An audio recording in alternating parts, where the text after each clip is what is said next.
Guys, we are live from ElkBros Hog Camp. We're having a blast just being together. But y'all, we're going to take a break from chasing hogs and talk a little bit about some lessons learned.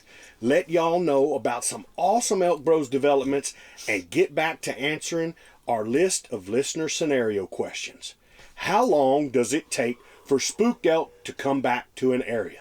What can you do once a bull walks past you? How do cattle change the elk hunting situation? Tips for learning big country, and even a hog question for one of our listeners. Here we go, y'all. Y'all ask, and we're going to give it our best shot. So, my friends, pull up a chair, adjust your volumes just right, and welcome to Blue Collar Elk Hunting. Welcome to Blue Collar Elk Hunting, brought to you by ElkBros.com, with your host Gilbert Ornelas and elk hunting coach Joe Gillia. You want to hunt elk? They live to hunt elk. Their goal is to share with you what they have learned grinding it out for over 35 seasons, doing what they love. So come on into camp and set a spell. Welcome to Blue Collar Elk Hunters.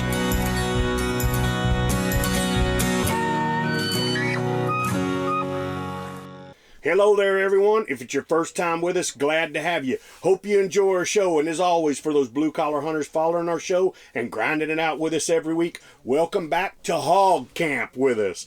I'm Gilbert Ornelas, the host of your show, coming to you from Hog Camp, from a undisclosed area up here in the Red River area. We've got the Venezuelan Mafia in the house. That's right. Leaders. We've got Luis Gonzalez and Manano Grateron in the house with us. We got WWJGD. What would Joe Gillia do in the house? We've got the Ninja. Leroy Chavez. We are missing one important part. That's the legend, R.C. Knox. He's still a little puny, down with a cold. Yeah. So we've been praying for R.C. so he can get back with us here and chase some of these North Texas pasture roaches we've been after. Joe, we can talk about a little bit of lessons from Hog Camp, can't we? Yeah, we can. But for everybody that is listening, we apologize. This is going to be an audio-only experience because it's primitive. If you could see us right now, we are all packed together around a table in the ElkBros Jumpin' Jack camper. Yeah. Yeah. Which all of us. It has been our home away from home here in some freezing daggum conditions. Whew. Yes. Brutal. 16 degrees the first morning we were here. Yes. Yeah. Mafia and I got here and set up camp, and met Joe and Chav, and I mean it was 16 degrees the first morning here, right. And I mean brutal. And that wasn't the feels like. The feels like was less than that. Yeah, feels like was less than that. Sleet, snow, ice all over the ground.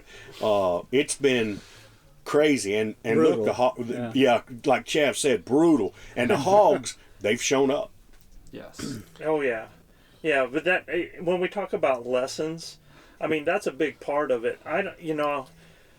Here we were driving out. We honestly thought that we were running away from snow in New Mexico.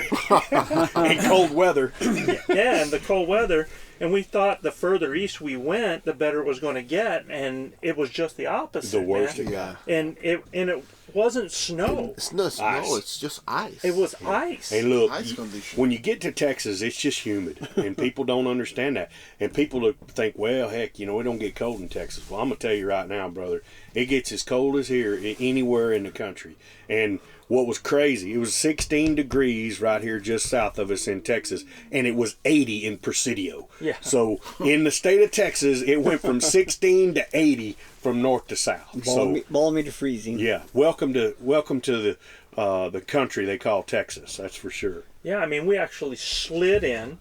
Yeah, literally slid down the road. It was so doggone cold, and we had a buddy heater inside here, and so I think when we start talking about lessons from Hog Camp, there were a few areas, and we talk all the time about being prepared for the types of things you're going to do, and Chav and I are coming out of our element to come do what you guys do all the time. Yes, sir. Right? That's right. So in that, there's some things that we learn, like never shot from a blind, you know, and we've, you know, now you're sitting in a chair, you're in tight spaces. Right. There's some things that happen in there. First morning, I'm in a blind, and let me just tell you, the blind thing is a hard thing for me. It is. Right. I was with him, guiding him, and it is hard for Joe.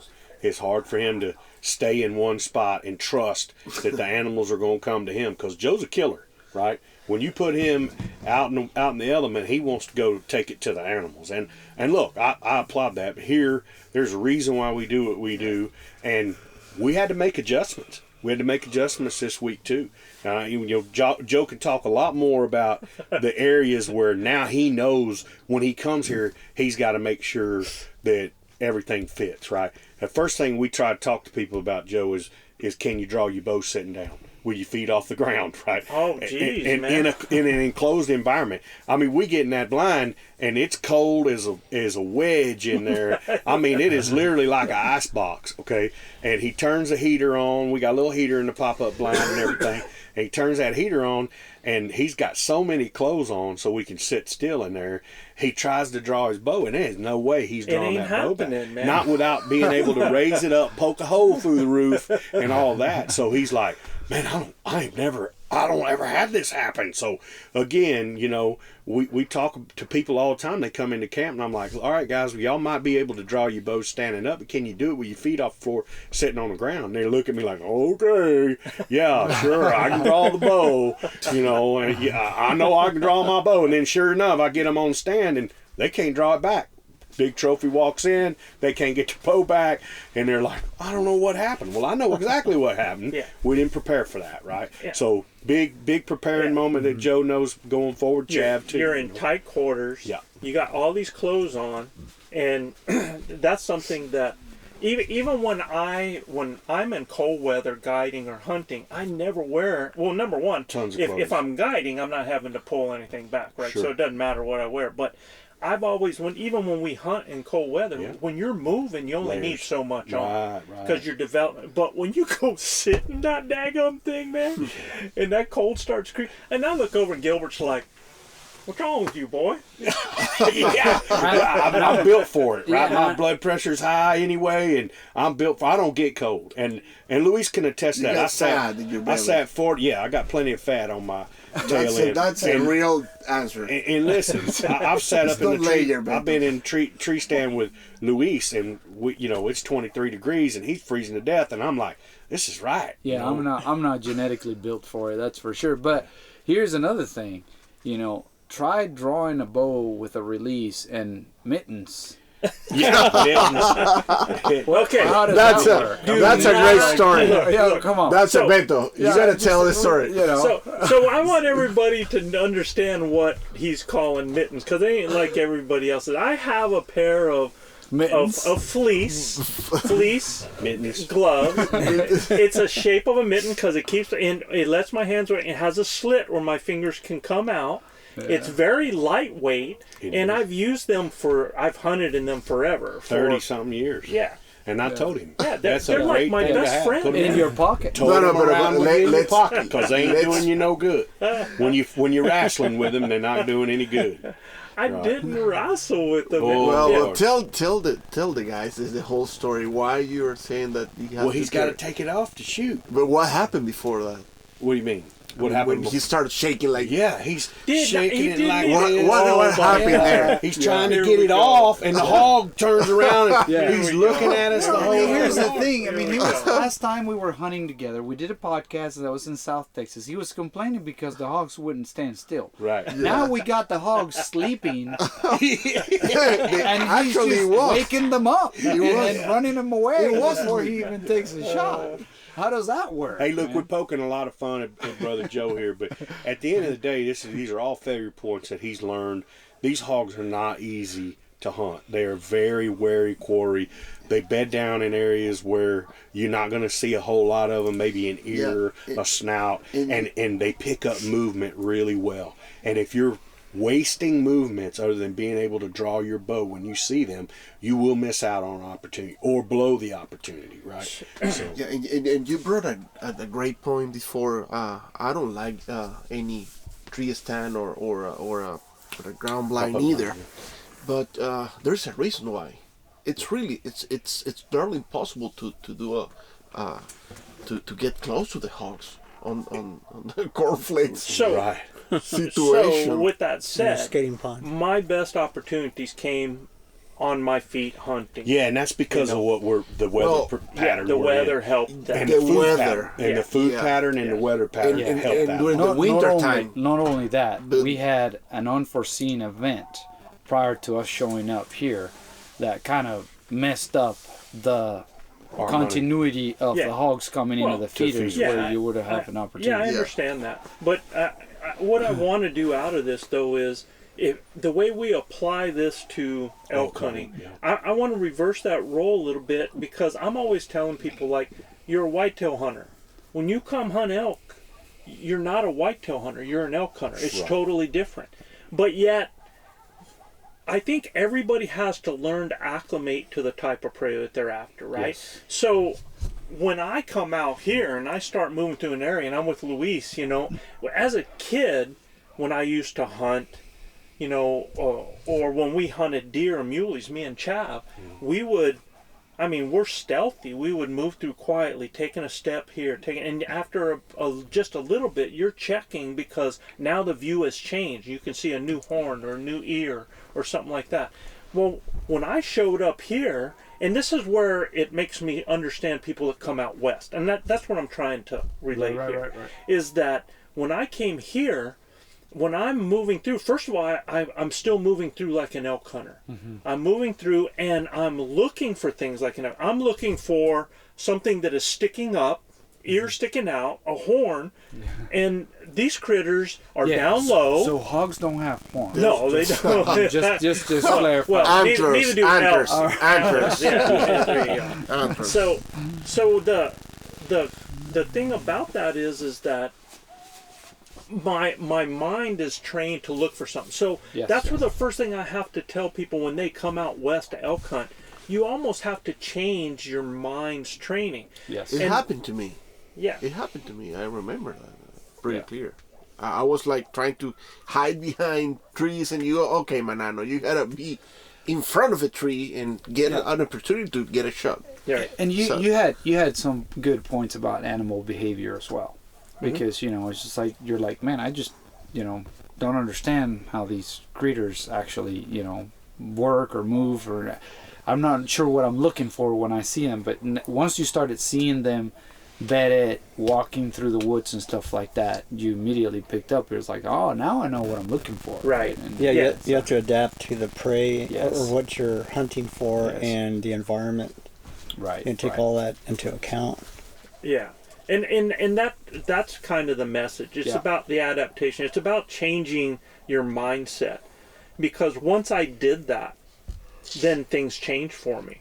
Now I started spotting pigs that were bedded, but yet when I was able to go back to my old type of ways of when we mule deer hunted into stalking them, that was some of the funnest things. Yeah. But there was even another learning curve, and this is something that I want to talk about, because it's not anything that I'm real proud of, and that's why I've got to get it out there, is that when I came here, I know that pigs are a nuisance, and I know that there's a lot of pigs that need to be taken here. But for me as a hunter, I still have this responsibility when I take a shot. I'm hearing the guys on your lease, right? But that's the way it should be, Joe. Even though it's a nuisance, Right. It's gotta be that way. Exactly. In my opinion, the way I see it. Yeah, but I don't disagree, and you gave it all your effort to look. So he's getting ready to say, and what happened is I came out this morning, and Gilbert and I decided to go put on the stock on animals. So let's talk about that before you get into it. All right. We made a solid shift change from sitting feeders and sitting stationary to spot and stock, and there's a reason for that.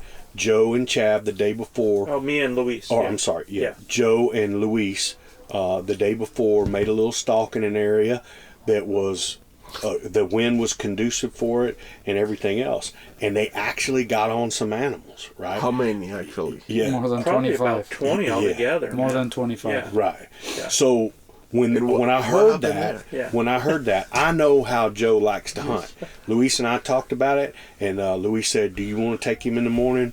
And I said, "Yeah, let me do some map study. I want to study the prevailing wind. I want to look for some pinch points, and then I want to take Joe and we'll slip through the woods like he likes to. We got to slow Joe down a little bit, but we did. And he even said it. Joe even said, look, I feel like we're going a little too fast. I said, you're 100% right. If you think we're going slow, we need to slow down. And we didn't make it to the first area when we turned into the wind. We did just like we do at elk camp. If the wind ain't right, we walk it out until we turn around and head back into the wind, right? And when soon as we turned into the wind, we jumped a hog, bedded down, huh, Right. Joe? Yeah. And from there forward, it was the adjustments that we made that changed the whole trip. Yes. From us just sitting in blinds and waiting for them to come to us to taking the fight to them, because we figured out one thing. They were hung up on agriculture. Yeah, there were ag fields, and so they were actually bedding in areas just off the ag fields because of the cold weather. And then the discovery of the pecans. Yeah, and Luis kept asking me. Food source. Yeah, Luis kept asking me, how come you think they're out there in those fields? And I'm like, well, all the acorns have already fell, so let me go look.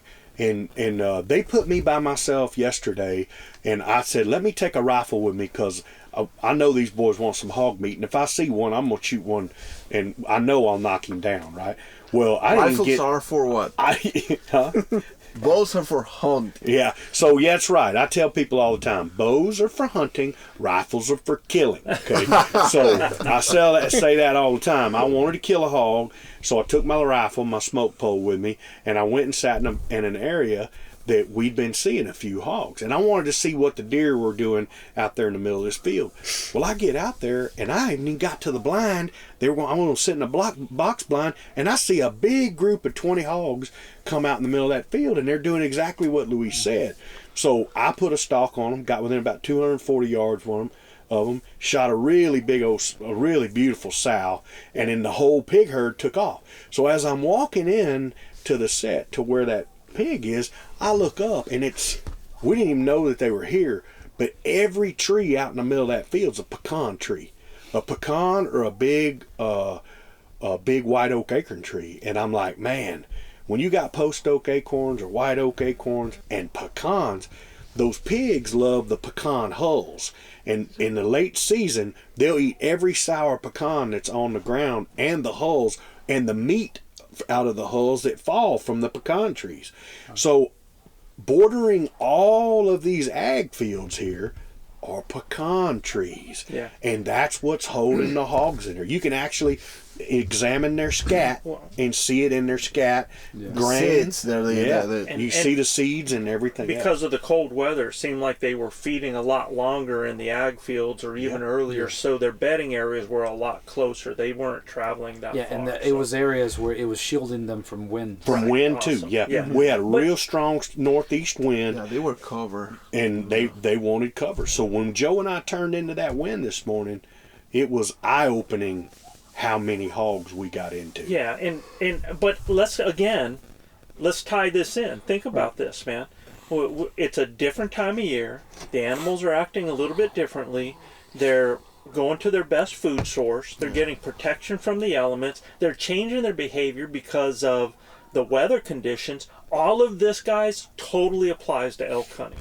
So I just want to make sure that we put that out there. And being able to adapt from whatever your given animal and style is when you come out to something new. It's not really, it's like I've really felt like lost out of my element because I did not know the critter well enough and had to learn it. And as I started, and it don't take me long. You adapted pretty quick. You adapted the situation pretty quick. Yeah, adapted very well.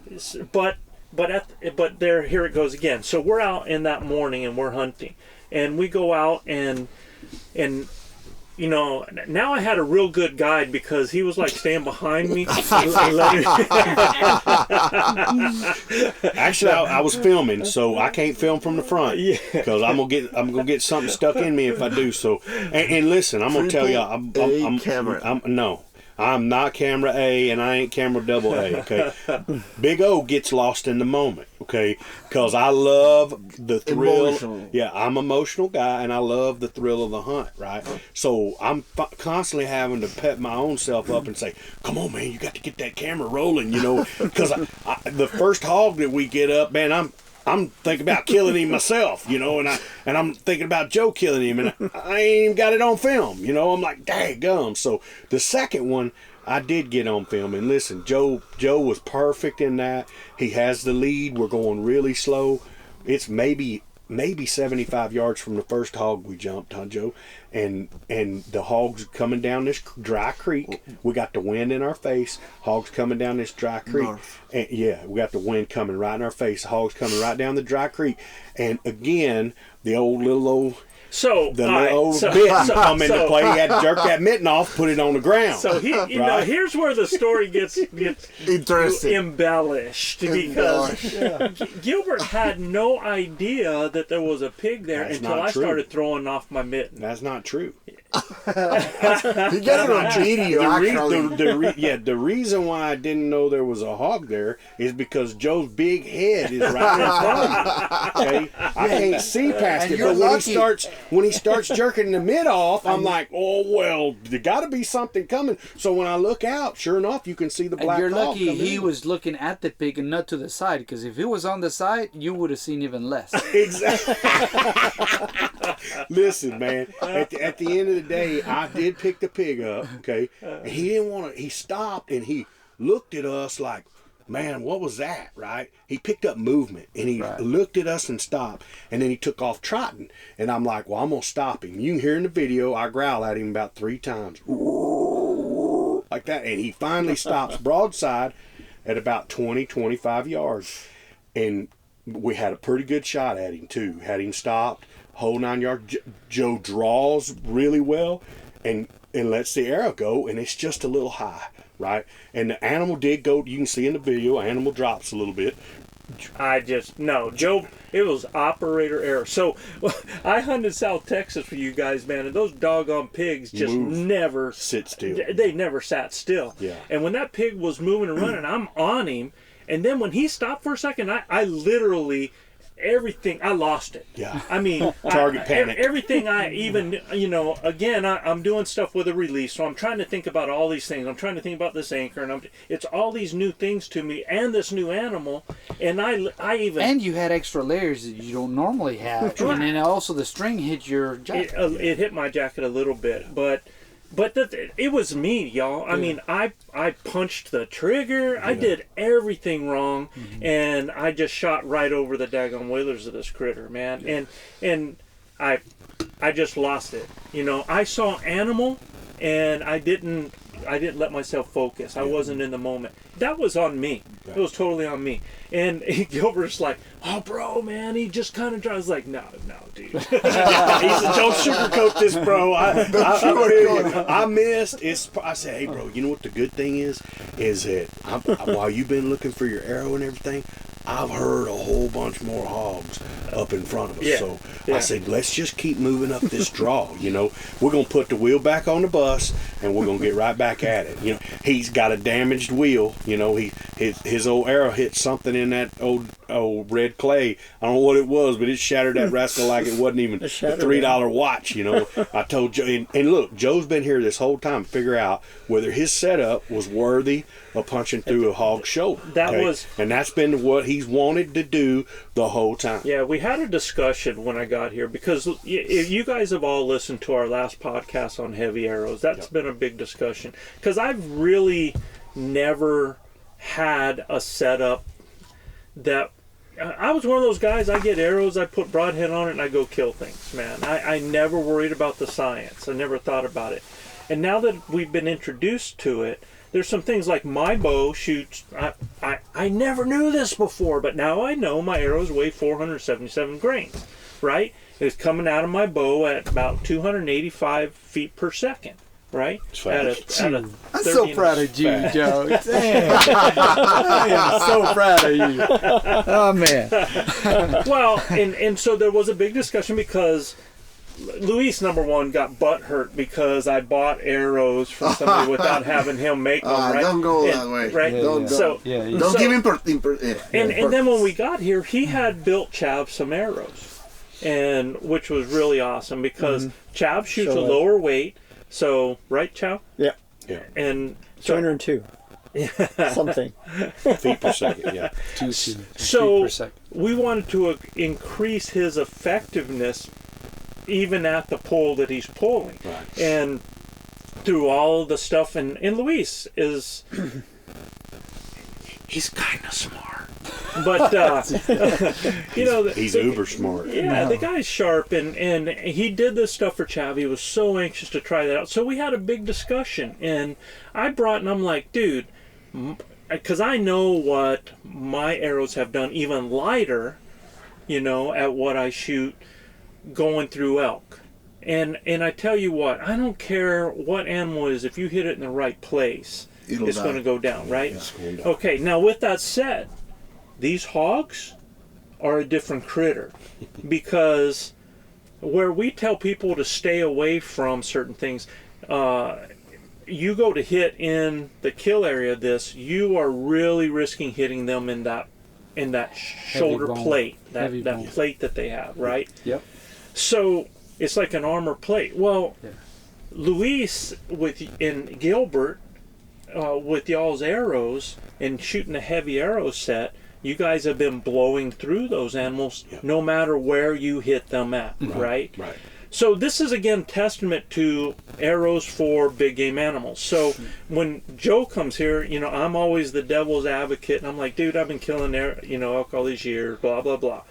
Well, I purposely said I want, you know, because you guys said, well, Manano says you got to hit them right above that knuckle on the leg, and you can avoid that plate. And I'm like, look, if Luis and Gilbert are blown through that plate, I think my setup will blow through that plate. Right. So I'm going to aim mid-body above that leg and go for it. And you have more speed than we do. Right, more. Absolutely. Way more speed. And I'm 40 shooting feet a at second. 30.5 inches. Which is something that we try to drive on that podcast, is that speed may not necessarily be what really delivers the payload. Absolutely. Right? Momentum is what people should concentrate on, not kinetic energy, not speed. Right. Yeah. So, I can tell you this. I got embarrassed today.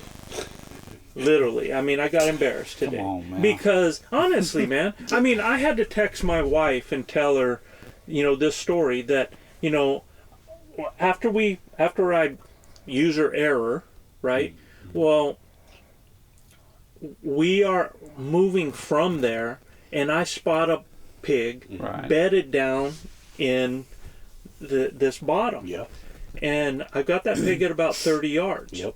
And so it's facing away from me, so it's kind of a quartering away shot. I figured kind of where everything should be, and I take that shot, and I mean that pig gets up, center point stick. Yeah. No, this is the other one. Yeah, this is the one that it's quartering into it, quartering away. Yeah. And this pig gets out of there, and it goes and 20 yards. 20 yards, and it's standing there, and it's bleeding. But I didn't at that angle. And knowing that Gilbert had a rifle with him, I wanted to finish it. So we tried to put another shot, and I don't even know if he hit that shot. I think I probably hit a limb. It was so thick in there where he was standing. I think I hit a limb with my rifle and never did get him. And he kept going. He had your arrow in him, and so we did not get a pass through. We did not find that arrow. But when we go and check the blood, man. Oh man. I mean, it's like, and the way it got sick there, and with that quartering in shot, I'm like, okay, we decided let's back out, right? We're going to back out, and we're going to come, because that's going to be a dead pig. In my mind, that pig was dead. I mean, seeing what I saw, it was dead. So we heard some other pigs above us. Right. So while we're checking that, we hear some other pigs, and Gilbert says, "John, man, I heard some over there." And so as we're going over towards her, I look and I see them Up on the side of the mountain. on the side of the hill. Yeah. So we go up and Gilbert's filming and he and I start a stalk. I think we're probably 85 at the time when I When we start. top out. And look, I wanted a responsible kill.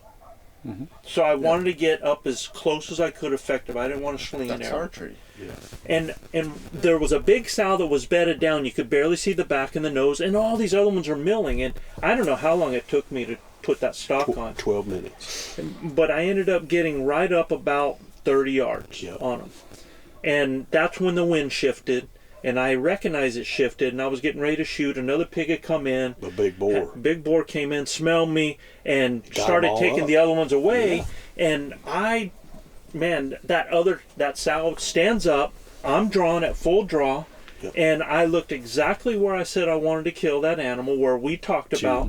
And I was like, if they can punch through that, I can punch through it. And I let the arrow fly. That pig went down like somebody kicked it in the side. Yep. Boom. Knocked it off its feet. I could have sworn that I popped through both shoulders, but it wasn't the case. One shoulder. Yeah. And the arrow hanging out of him a long way. Probably We think 4 inches. You put it in the right I place. think you got one light long. arrows. Yeah. So I did not get. Long story short, I didn't get the penetration, and when the animal went up in the brush, I thought it was going to expire right there, and.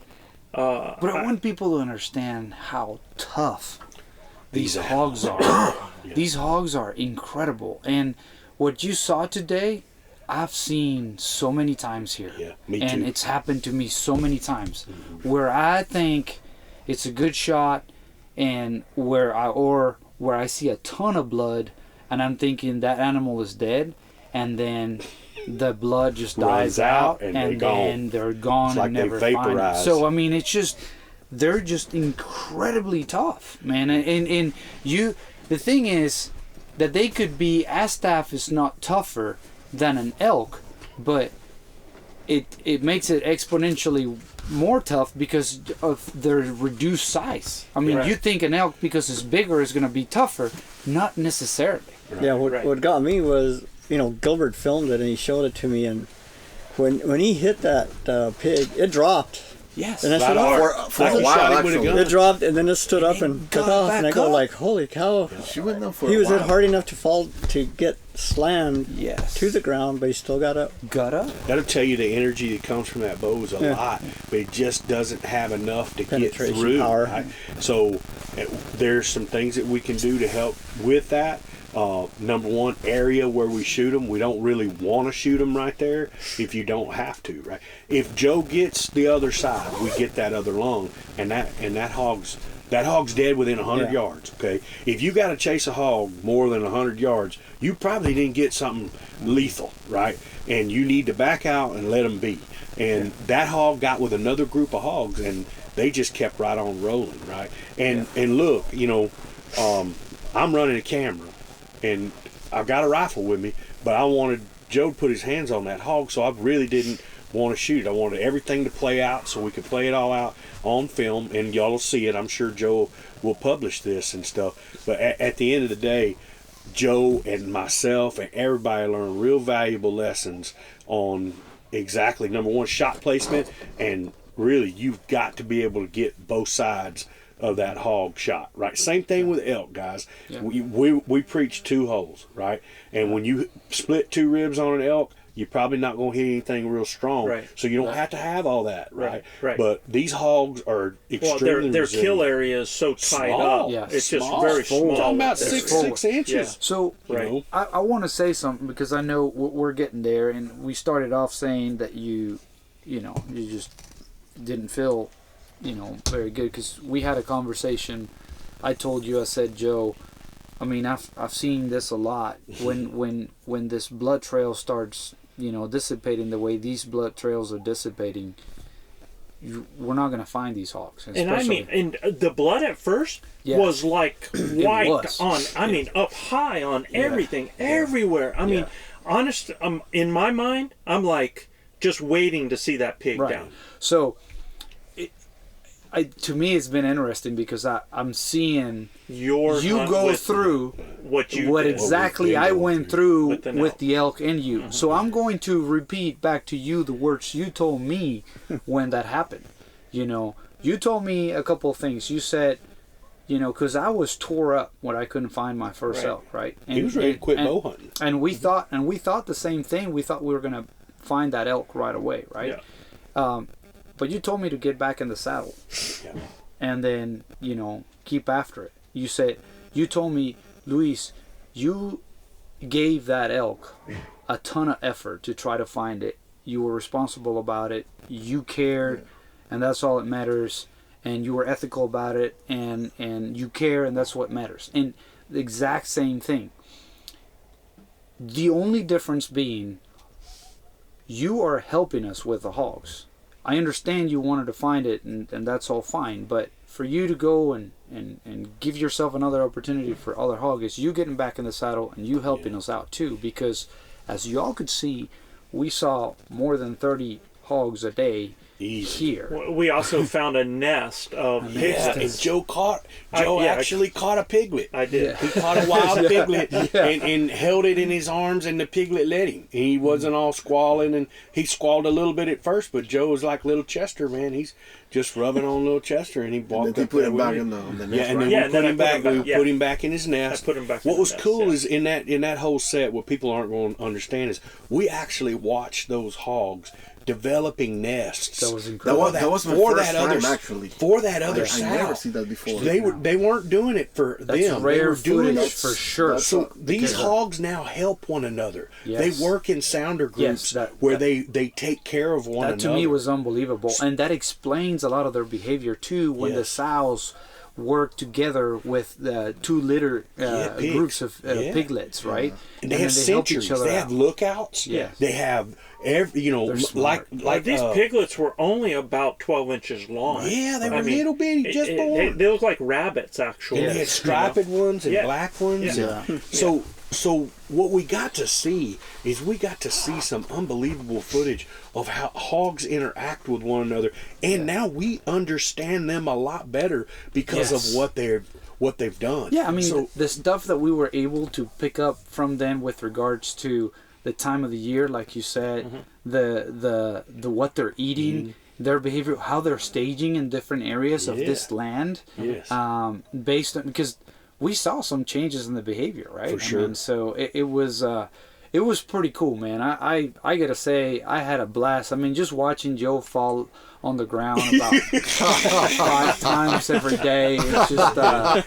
just look, you know. What I will tell you is Joe's been very humble, and he's always that kind of guy. You know, he pulls himself out of his comfort zone religiously to come out and learn some new things with us. And I think he has a newfound respect for woodsmanship out here in this rugged country, man.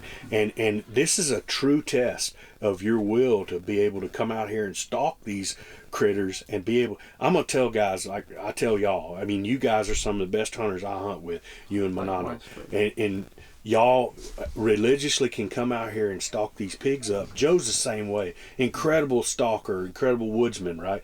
And then to finish the deal off, guys, if you can do this, man, when you take these lessons out west, they just bolster your game for being out west. That's the point I'm trying to make. Is out of all of this is that all of us have our own perspectives from our area and what we do and the things that we do. So, you know, you got to understand that, you know, people that are out there out west already, the reason a lot of them are in that 10% club is because of their experience level, their knowledge level, which what we're trying to help you with right now, right? Sure. And what I want you to understand is you just don't get your knowledge level better only with being out west. There's things that you can do no matter what, learning the adaptation of animals, what's driving that, which is their feed, which is the water, which is the breeding, you know, all of those things, the pressure. You know, you said tonight, you guys said that you went to one of the blinds that you had set up and you saw all the pigs there at that particular blind. Well, we had just got done pushing them because I shot a pig with a rifle this afternoon while we were looking for. That's right. Rifles are for what, Joe? They're for a long distance reach out and touch someone. Man. That's the Indians. Yeah, and Even Indians change it. They changed and you know what? I should have killed a pig with my bow, but it didn't happen because I was hard-headed, and I think that needs to come out. Like I said, I was embarrassed. I got humbled because there's things that we think we know and that we want to stick with because of the fact that we've done it all this time. Right. Well, that doesn't mean that you're going to get away with it all the time.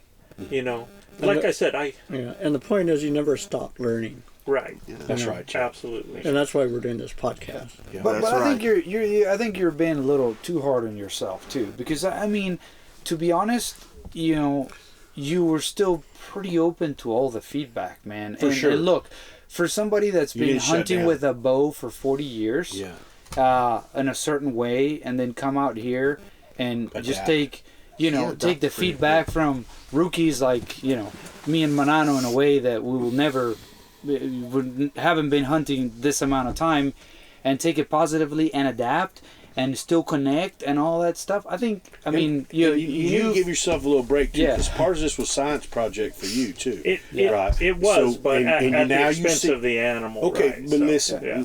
these animals here they're highly overpopulated, Joe. Yeah, I get so that. I get that. I promise you, they won't It's go to fun. waste. The coyotes are and going. I totally the know coyotes that, and man. everybody else are going to Look, get to, I don't to think bolster anything their ever goes to food. waste. Right. That's not the point. You I know? got you. I got you. But for me, Ethically. it's about my ethics, Yeah, yeah. right? So And you exhausted everything about going back in there and trying to find these critters in the world they live in, which is, man, some places Brer Rabbit can't get through. Yeah. You know what I mean? Yeah. So it is super tough. no, and I understand that. I go and give it, but I had to go give it my best bet. And you And did. you did. So, And you did. yeah. And you Twice. did. I mean, Twice. and then you went out there and stayed out there the whole day, Yeah. looking for these animals. Well, right? I mean, it's that's part of it, man. Yeah. And you know, and it's funny. I told my wife, you know, because I'm not proud of the fact. I hate to have to tell my wife that I hit an animal and I didn't recover. That's one thing that I hate doing. But and then I was like, well, it's bittersweet. I shot one with the rifle. You know, one shot, put it down, dropped it right away. And we got meat coming home. I mean, you guys had killed With some your for new us. Blackhound scope, brother. Oh, yes, Yeah. sir. Blackhound was, That's right. Blackhound represented on the ElkBros They sure Hog. did. And you know, I never thought I was going to be the one using a Blackhound. Shout out to Blackhound. Y'all build some incredible products. No, it's Yeah. a great scope. We were out on that field, and you know, we're just actually talking about, you know, this hog. Yeah, you just said there behavior. ain't going to be any in the area because we were just all there. Remember? Yeah, I was like, man, we're just gonna, you know, we've been through all of We this, had and them then pushed pretty good today. and then I look to the left, and I see something way out there, man, and I just like In the trees. in the all the way trees, deep and I in was them. like, Uh-huh. what is that? And then I keep talking to Joe, and then I turn around, and it almost feels like that black shadow I seen kind of move position. So I'm like, I said, Joe, give me the scope, give me the rifle here real quick. So I, you know, he gave me the rifle with the Blackhound scope, and then I looked through it, and I was like, holy crap, Joe, there's a group of pigs over there, you know, let's go after them. And so we did, man, and we put a great stock on them. Yeah. And Joe put Great offhand, took a great shot. I mean, he was off about, you know, 2 or 3 inches. That's okay. I mean, you can- but It was a headshot. shot. Yeah. Yeah. Shot him in the head. Yeah. it was. I That's told where Joe, we told him. We told shoot him right, in the head. We ain't got to go chase him. right below the ear, and Yeah. so you know, it was a great Well, shot. And then I was messing with him because I said, yeah, and he because he goes, man, but yeah. I said, Joe, you need to be right here instead of right here. And then he goes, but I was offhand, man. I said, yeah, but I mean that was a 40-yard shot. And he's like, and you could see his wheels turning and calculating in his mind. He's like, no, man, I wasn't that close. I just went laughing. I was like, I don't know, it was like what, 100, 120 yards. Yeah, about 120 yards That's away awesome. through the Well, trees, that's though, man. yeah, through the yeah, trees. That's a It great was, shot. yeah, It it was was. a great shot. shot, It but I was still had to pull his Hey, leg. so Well, So I got- but I missed too. Yeah. I See, gotta that's- miss. Well, the thing is, You hit I a was limb. able to see the bullet flying. Right, that's right. Yeah. Saw the And it mystical hit flight the of the willow. bullet. Like the And I hit a willow. So I didn't miss. Yeah, Technically. the hogs were moving. You shot the. I saw the bullet. You shot the bullet. You shot the tree instead of the hogs. Yes. It's okay. And, But it's technically I didn't miss. right. You hit the tree. Yes. That's right. Technically, right. So- we've had, as y'all can hear, we've had a heck of a time here at Hog Camp. We do have hog meat headed west. They're going to get to taste some of the delectable hog meat that's here. Joe killing a hog this afternoon. And I wanted Daggum Chav to get a shot there. We did. But We were close, though. But he Close had a last night for Yeah. sure. Close encounter. We Got a to lot see of some deer, of huh, them big ones. Chav? Yeah, it was to me, it was still a great experience. You know, we have an occasional whitetail on the Cimarron River, but man, I saw probably over 100. You know, and close up. 12 Yeah, yards. and it was pretty neat. You know, I've never seen that. And y'all saw some of them pigs last Bobcat? night. Well, Came and what in about late. and what about the 5 or 6 big old Oh yeah, hogs we we showed saw? some big old hogs. I got You know, Virolacus in the shadows, but they badly. wouldn't come in. You know. And then the bobcat we shot Oh, and together. the bobcat, yeah. It's been a heck of a time up here in the last few days. I mean, and the weather has not super been conducive for us to get it done. But we made adjustments. Right. We did the right things. We figured out some things, and And look, I was going to mention that as far as adaptation goes, because that's what this crew's known for. we had this time set for this trip, and then things started happening. Right, RC got sick. Then we tried to reschedule it. RC, bud, shout out to you, man. We miss you, man. RC lives in Daggum, Siberia, New Mexico, and he went all the way to Maui, Hawaii, and got sick. Man. So, Yeah, with a cold. yeah, the cold, yeah. Yeah, so we tried to reschedule. It was impossible to fit all the schedules to make them work. So, but when we saw what was going to happen this week, we had to reconvene again, not to be redundant, but because we're going to have an Arctic blizzard in here. it was just going to be way too cold. Arctic. I have never been on this place with snow, Ice. even less ice, Ice. or like the blizzard that we went through. So, I mean, we kind of prepared for the cold weather, but again, it was just completely different to where Manano and I have ever seen in this place. It's never been this cold. We've never hunted with such a cold weather here before. So, I mean, it just talk about trying to make lemonade out of lemons. Yes. I mean, again, And we had a blast. I thought we killed it. Yeah. I thought we killed Absolutely. Yeah. Absolutely killed it. And I can give a shout out for buddy heaters, man. I'm telling you, Joe couldn't have hacked it. I told him we were in that blind, and he said, "Man, I'm gonna move it over here." I said, "Joe, you take that heater all the way over there with you, brother." I said, "I got so many clothes on, that heater's gagging me, dude. You got to get it over there with you, man." And here's the other thing. Again, we talked about some events that you had here in the area, some people potentially trespassing, and yes, and we had set up prior to this trip weeks prior, yep, pop-up blinds and everything, so Chav could hunt all places, right? And then we get in here, one of the pop-up blinds is compromised, like collapse. Yeah. Somebody had hunted in one of the other setups that we had and killed something fresh. And killed something fresh. So I mean, we had to deal with that. We had to get with the game wardens. Right. And then we had our friend Charlie. Charlie Newberry hooked us up. Shout out to Charlie Newberry. Shout out, brother. Yeah, So in fact, we're going to hear about that here in a minute. We'll talk a little bit more about Charlie. So, so that was a good wrap up of how this has gone and how you learned lessons from that. And so we'll move on to some of this other stuff. I want to talk about, Joe, introducing a whole new model to the outdoor industry from none other than ElkBros Adventures. Guys, and there may be a chance for someone to win a hunt with ElkBros this September. That's right, y'all. I said ElkBros Adventures this September. This is our hunt. This is our hunt. You're going to be in elk camp. So they're gonna try my paella. Is that right? And you're going to get to eat Manano's paella cooking and picanha at the end. I mean, it's going to be straight up off the chain, guys. So we're going to let Joe talk about that and more to come. Yeah, so we're not going to give away a whole lot yet, but there has been an incredible development. ElkBros now, we are now outfitters in New Mexico. However, don't let that name fool you, because we are absolutely changing the model. We will not be outfitting in that sense.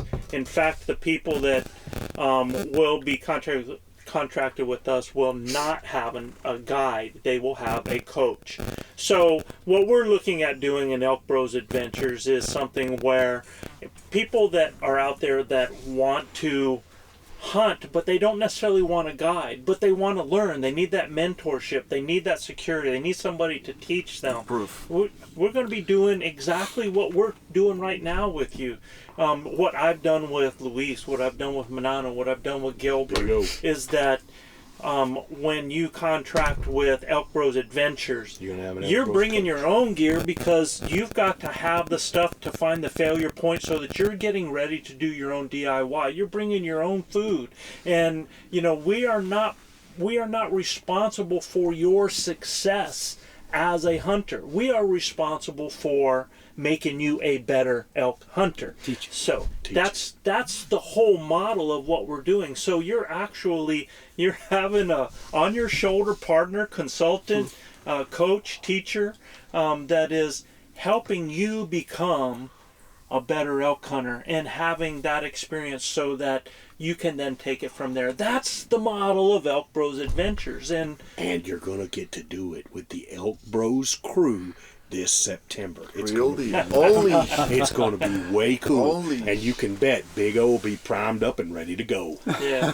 So we're actually going to, and here's the cool thing is like looking at our model when somebody does contract with one of our coaches for one of our hunts, and like whoever's going to win this hunt, they will be contacted by the ElkBros success team. So they'll be contacted by Leroy Chavez on conditioning and preparation. They'll be contacted by Luis Gonzalez about their setups and their arrows and their equipment. They'll be contacted by Gilbert Ornelas about possible failure points and things to avoid. Don't forget the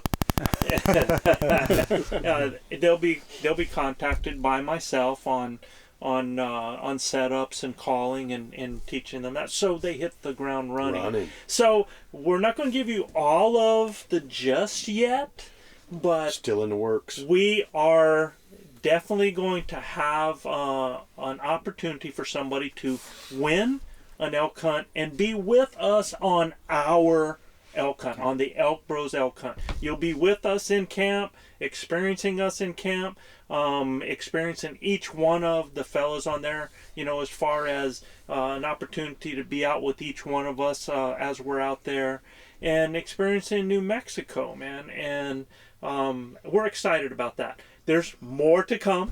We're just going to tease you a little bit with that. We hope that a couple of you are as excited as we are. And, because whoever gets that opportunity, we're just looking forward to sharing our camp with you. So that's going to be cool. Yeah, we don't know how we're going to drop it to you guys, whether Joe's going to have a special podcast where we put it out on Instagram and YouTube and stuff like that, but it's coming. Y'all just be primed up and think about which one of you guys want to put in and come hunt with the ElkBros. This is fresh off the press. We just had this conversation right prior to the podcast. Right here. Absolutely. Had many conversations, and that's one of them.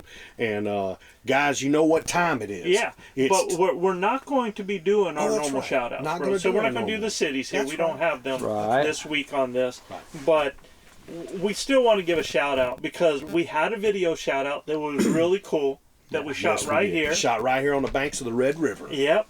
And, it was so cool because we get a lot of listeners that we communicate with all the time. Yep. Guys, just everyday guys. We always try to respond to emails and we have people that text all the time.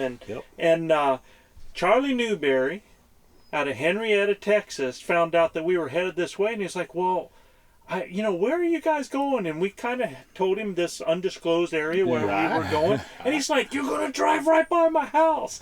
So it was kind of cool that we got a chance to meet with him. And we invited him to come by camp. Absolutely. He came to camp. And it was funny because, he knew him and I have been talking as well of the air I hunt and stuff like that. So we had this issue I was talking about, and one of our pop-up blinds was messed up, and just out of the blue, he said, "Hey man, are you guys okay? It's too cold out there. Do you guys need anything? You got?" And in between, he mentioned a couple of things: heaters, boots, pop-up blind, and I'm like, man, we actually do need a pop-up blind because it's like one of ours is destroyed. One of ours is destroyed. So, man, I can have it to you out there today. What time you want me to come by? It's like, man, it's up to you. And he's like, no, I'll be there. No time. Don't worry about it. And he was nice enough to bring us one, and we set it up, and we were able to hunt out of it. And, even better than the blind, but me and Chav met him in Henrietta, right? On our way over here. His wife made brownies. The brownies. Oh, that's right. The ones you guys stashed here and never shared with anybody else. Yes, I we're gonna do. That's right. Yeah, and that's Charlie, right the brownies didn't last very long at all. No, they were going And hours. I want to thank you too for we met at the Dairy Queen in Henrietta, and the parking lot was an ice rink. Yeah. And he made sure I got to the front door safe and sound and loaded up again. So thank you for that. Yeah. Heck of a guy for sure. And, Yes. and we A thank true you. ElkBros grinder. And here's a shout out from Charlie. Howdy, Charlie Newberry here from Henrietta, Texas, home of the fighting Henrietta Bearcats and the world famous Turkey Fest, along with the Pioneer Reunion. Shout out to the ElkBros up here in Henrietta, Texas. Thanks for all you guys do, and keep grinding. Now I want you to know that when you see after you see this video, I mean, some things are staged because he did not have an ElkBros hat. He dang sure did. So he had he had to be given an ElkBros hat. Sorry, Charlie, I had to put it out there, but I tell you this, you will have an ElkBros hat the next time we meet. That's right. Absolutely, man. Thank you so much, Charlie. Your friendship's plenty adored here at ElkBros, that's for sure, brother. So what we're going to do now is we're going to get into we're going back and hitting our questions. Switching gears, scenario Dale, stuff that's been sent in. We had a whole bunch. We even had a hog question that came in, man. So I might actually hit the hog question first since we're in hog camp. And because it's going to be a quick one. He said, hey, Texas bros. He said, what's y'all's protocol on eating wild hogs? Is there a certain size they get gamey? Do they get boar taint like domestic hogs? I got a couple of 250-pound boars this morning. Will they be edible? of course, yeah. So, yeah, they're always edible. But, Mr. Jacob, Mr. Bailey, I'd like to ask you, whereabouts did you kill them?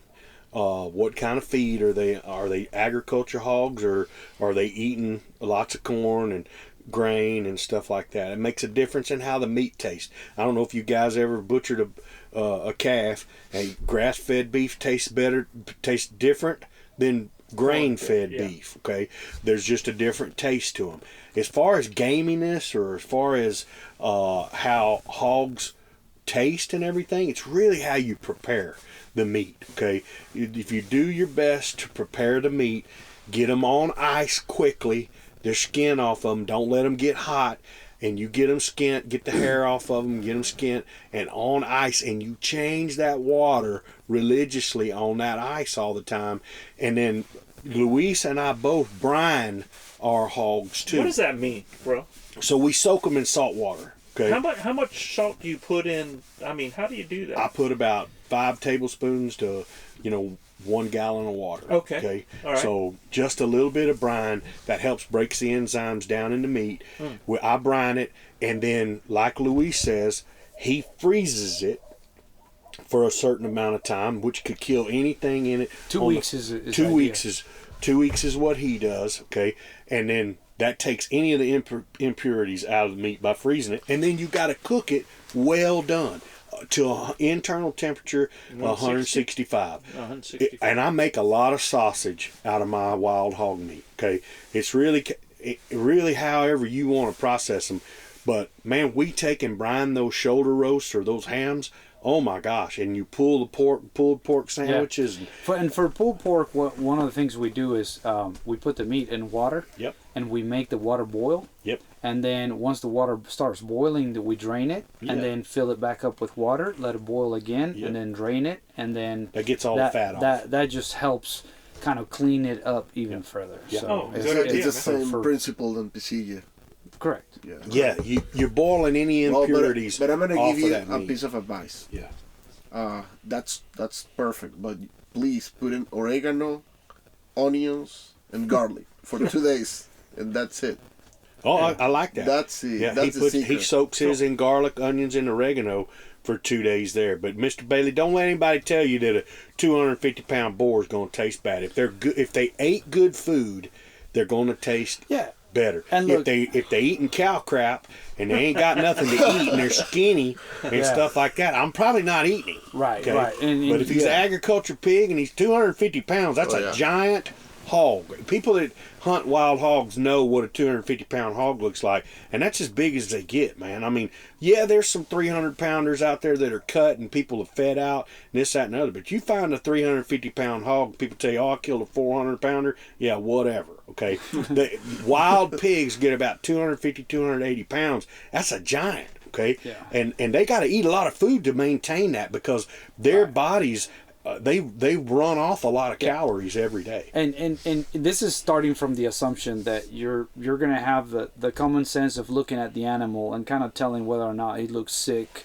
or it looks healthy, right? Yeah, if he's 250 pounds, he's probably healthy. Well, I mean, but if you open them up and you see something pus everywhere, if there's pus, if there's something weird, a weird wound and stuff like that, then they smell bad. If they smell like rotten instead of actually just their normal meat smell. So it just those things obviously take into consideration. Cool. Right? Yeah. All right, we hope that helped you out, buddy. You betcha. Next up, Joel Adair out of Santa Quin, Utah.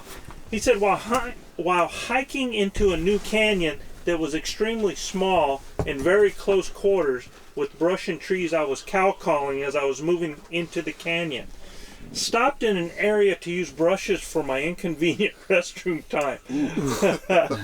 Hey man, I'll hook you up, bro. Sounds familiar. I'll get you some of our. I'll get you a camp kit headed your way. How do you call it?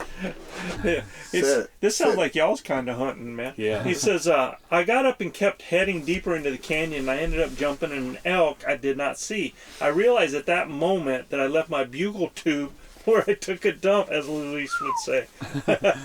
So I backtracked and picked up the tube and headed back up the canyon. I ended up bumping the elk again, but the wind was definitely not in my favor, so I figured I was not going to have a third opportunity on this single elk again.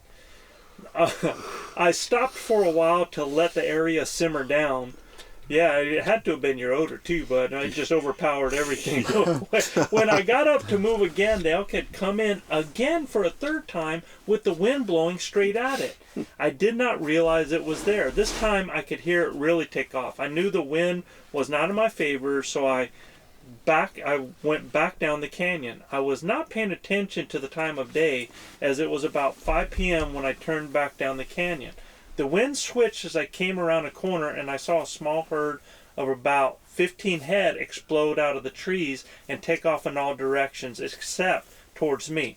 So here's my question. I don't know, there was a lot going on in there, right? Mm-hmm. My question is, would the elk return the next day if they took off like the devil was hanging on their tail? So after he blew out the herd, he's wanting to know if the elk would return the next day. Probably not. But one of the things that Mr. Joel that I'd tell you is you need to slow down. Sounds like to me you're blowing through some elk. So slow down, man. Take your time easing through some areas, especially if you've been calling. A lot of these elk will come in silent. Might have been two different bulls that came in on you. Might have been one, you boogered him, and there was another one that already heard you calling, and he was on his way as well. So slow down going through some of those areas. And when you're going to pop out into an opening, use your glass glass those open areas where you can try and see elk before you pop out in there and blow them up in the trees, man. But as far as I'm concerned, if I blow them up one side of the mountain, if I come back in there the next day, I can do a few little location calls and figure out whether they're in that area or not. But probably not. You blow them out, that's a tough deal. Well, and I think a lot of it depends too on if there was a stream going down that little canyon he was in. Where they had water or food source. If there was water and a food source, you could probably wait a day or two and they'll be right back.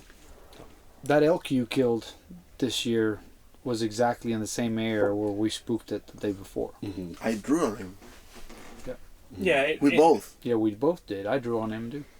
Yeah, but he wasn't spooked enough where he left the country. Right. No, but he, he winded us. But I've seen elk blow out of a place, run 200 yards up on a ridge, and just stop up there and then just stay there. I mean, it just depends on, like when you boogered them, you said it was 5 p.m. When you turned back down. So at 5 p.m., these critters are moving to a destination already. So they might have just boogered up and then once realized that it was safe, actually come back right. I've seen that, man. I've seen them double just back. Yeah, they'll just double right back and go the way that they want to. So, and if you saw them at 5 p.m., you probably saw them in a transition area. Yeah. So that's something to think about as well. That it's not necessarily a place where you're just going to find them staying. It could just be that they were going from point A to point B through transition. So, I always think, especially if it's just one person and you didn't stay on them and you just keep pounding on them and chase them over a ridge, they could absolutely not go very far, Joel, and actually hang in the area, man. Those bulls, though, that I'm trying to figure out what you're putting down, man. Whatever you eat, because to attract this bull in, or you have some real strong cover scent, man. So, yeah, I mean, look, it sounds like whatever cow talk you were doing was good. Yeah. Because they liked it. Yeah. So when they come back it's not unheard of to call a bull back 2 or 3 times. I mean, if you ask Brendan, I've called a bull back 7 or 8 times that was wanting to leave. But we sounded sweet enough and made it look right enough where he came back. So no problem with you calling him back. Hope that helps out, Joel. If you had any question that developed out of that answer, ask away, man. We'll try to help you out. Next up is Christopher Talbot out of Los Lunas, New Mexico. And he said, I tracked a herd up to almost the top of a ridge and stopped when I heard the trees briefly crash. Listening, I heard what I took to be a casual sounding roundup bugle. Okay? Having just an open reed cow call, I considered saying nothing but thought better of this and chose an active approach with a roundup mew. He responded with an aggressive sounding bugle, to which I responded with a more aggressive, insistent roundup mew. Then I heard what I thought at the time was him bugle again, apparently after traveling from my 12 o'clock position to approximately my 3 o'clock position. At this point, I figured he and the herd were traveling my way, so I took a knee and waited for approximately 10 to 15 minutes with no further interactions or noises at all. Attempting to close the gap seemed a good option as I stood up and took a few steps in the direction of the last bugle, and then all of a sudden I see light-colored rear ends booking it. I dropped and attempted a cow call, but they weren't stopping. Now, before I go to the rest of his here, what do you think just happened there? He got impatient. Yeah. They were coming in. Yeah, he didn't wait. Yeah. They were just coming around his wind. They were absolutely coming in. He gets up, and they see him. Boom. He got busted by a cow. That cow turns and runs, and there they go, right? Yeah. So he said, hindsight being 20/20, I think I should have attempted a sprint to intercept where I thought they were going, as this is what I did the next day with good results. I know Chris was hunting, I think, in an area in New Mexico that we had actually had a conversation about that. But any additional advice for a beginner? Look, when you see them bust out and they start taking off, again, just what we just said, with Joel does not mean they've left the country. A lot of times they will take off, especially if they're in a big group. Because what happens with a big group is, Some get left behind. And, well, and they want to keep track of each other, right? Yeah, you start talking. Yeah, they'll start talking, try to find You out. want to be the one that is being left behind. Right. So they wait for you, and then you slow them Lost down. cow. Yep. Yeah, or and definitely you can get on that side of them and parallel and try to catch up to stay with them. Yeah, you don't have to give up. I know a lot of people give up on animals when they see them blow out and said, "Oh, I've been busted." I'm not able to tell you how many times, we've still gotten on those critters, Especially man. if we got the wind. Yes, Especially absolutely. if we got the wind. So, I don't know if it's necessarily always sprinting, but if you're in good enough shape and you got clear enough country and you're able to do that where you think they're going, it doesn't hurt, man. I mean, it's not a bad move to do. I mean, I just did a sprint just recently to get a cow elk. Kind of similar. Well, and what about the situation. one before, the bull you got? Yeah. We got the same situation. Yeah. Right. The same situation. Yeah, absolutely. Yeah, because when we were on top and they started splitting off and everything. Yeah. They had seen some of us and busted out. Sure. Yeah. But because of the big They group, heard me breathing hard. they started herd talk. Yeah. We actually slowed them down with herd talk. did. And then we were able to parallel them and get in position. So Actually split the herd. yes. Actually split the herd. Mm-hmm. One went with It some did. bulls this way, and a big herd bull had the other Yeah. part, and then I had some satellites off to the right hand side. Yeah. So yeah, I mean it was fantastic. But his idea about if he hears them going that direction, yeah, cut the distance, brother.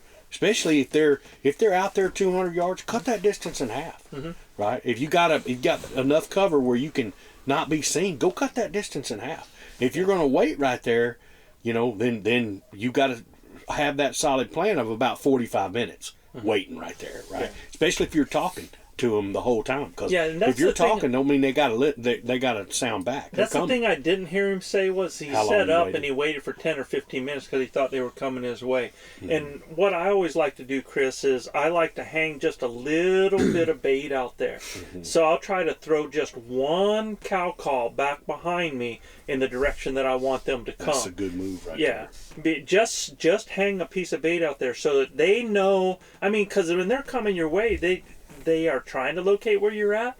So I give them a little bit, but not my location. I don't want to call towards them, and I don't want to call so that they can peg me where I'm at. I want to throw that call back behind me if possible. I know it's tough with an open call read, but you can turn around, cup your hands, and call back away from you when you do that lightly. So that's us. That's what we would have done. There's maybe other places to handle it, but hope that helps you out, man. David Zaitsev from Vancouver, Washington, and he's hunting rosies. Oh, wow. And he says that he's very new to elk calling, and he was walking around throwing a couple of calls out and waiting maybe 30 seconds to a few minutes for a response and then moving off to the next location. He says, I know now after listening to your podcast I should wait a lot longer. Yeah, there you go. I ended up bumping a cow and bull. They saw me move right after making a bugle, and we started going up after them. It was bushy, so we were moving fairly slowly up the hill, and I was bugling and cow calling a little bit as we were moving up the hill to find those elk I just bumped.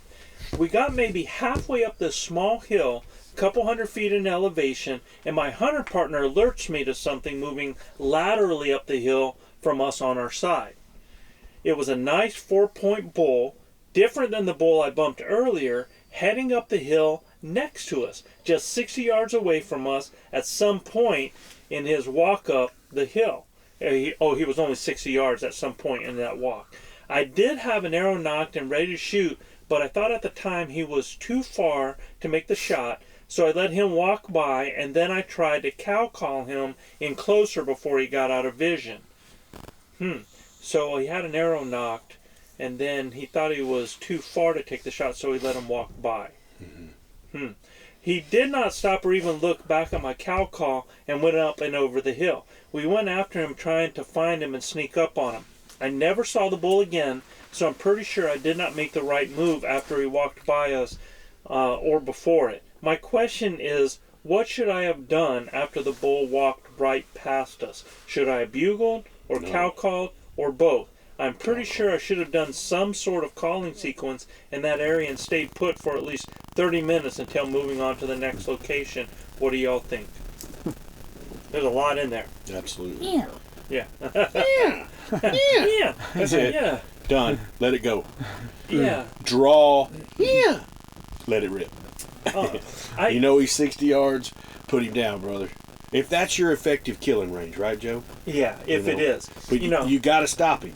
You got to try something. You got to, number one, you got to draw your bow, and if it's in your killing range, you got to stop the animal. So I would not bugle, because bulls act differently. If you just scream a big bugle at him, you may spook him. He may think it's a giant bull around there, and he may spook. Yeah. But if you softly cow call to him, he's going to stop. Just like Joe tried an to invitation. cow call one of the pigs to stop it. And this weekend. It didn't go. Yeah, it didn't work very well. He said cow cold. No, he didn't do it, but he thought about it for sure. Yeah, I growled at his pig. Yeah. I growled at his pig, and it did stop. You know, just like that, man. Growled at him, and he stopped. But it took me a couple growls before he kind of heard us, right? But if you cow call, 90% of the time, them bulls are going to stop and look your way and turn broadside. Generally, when a bull walks by you, it just depends. You have one where he's walking in parallel going up. I'd have kept going in parallel with him myself and tried to just close it as we were moving up, and maybe done some cow calls as I was doing that. Yeah, he's not paying attention to it because he's dogging. He's going someplace, and he already knows that there's elk in the area that are making those calls, so must not be what he's after. Now, what Gilbert told you about not to make a big bull call, I'm just going to tell this story because I thought that exact same thing. Chav and I, we are moving, and we spot this bull up above us, and this bull is just a small rag. Yeah. And he's trashing on this juniper. You were filming with the camera, and I had my bow. Remember, you were following behind me. This is we were going up the drainage right there on the circle road at White's. So we're going up, and and we see this bull, and he's trashing this juniper. So we're about 80 yards from him. So of course, Jojo has to call, right? So I set up, and I sounded. First, I did some cow call. He'd raise his head up, then he'd go back to trashing that juniper. So I was like, okay, let me try. I'm trying to figure out what's going to push his buttons. And so I make a small, weak bugle. He raises his head up, and he goes back and starts trashing that tree. And I kept doing this. I kept trying to sound like a little herd and with a small bull. And he'd look, and then he'd go back to trash. I was getting so pissed. I told Chad, I'm just going to walk up there and kill him, man. And which I should have probably done. Yeah. But it's kind of like what I told you when we were in the blind. I was in the blind with Luis, and there was about a bunch of white-tailed does out there in front of us. And I was doing things like I was tapping my bow, and I was making little noises. And he goes, what are you doing? You're going to educate him. And I was like, actually, I'm trying to educate me. Yeah. I'm trying to find out what I can get away with, right? This is the times where you were actually awake. It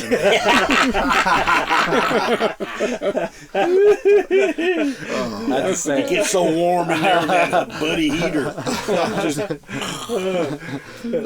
And so what I did with this bull was I decided I'm going to try one more thing. I did the biggest, nastiest herd bull, aggressive sound, threw it back behind me. He threw his head, and he started coming. Wow. Yeah. And well, maybe if you got some distance, that'd be a good thing to do. But I also he was watched only 80 yards. But I know. Yeah, that's plenty of distance. I also watched one this year. You put a bugle on, and he freaked out, blew up like a hand grenade. Oh, yeah. Like a hand grenade hit him, right? Oh, yeah. I mean, absolutely hand grenaded this bull. And if Joe just draws his bow... Traumatized him for life. I think they saw that bull last year in Texas. That bull left a shit stain in his drawers, I promise you. Boy. Yes.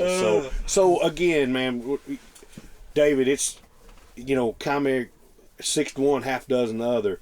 For me, I like to be a lover before I'm a fighter, or I'm cow sounds before bull sounds. Absolutely.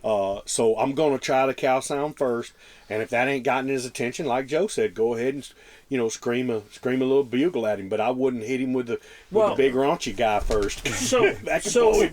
Again, think about it. I'm not reacting to anything he did. I threw out a call back over there, almost like there was something going on.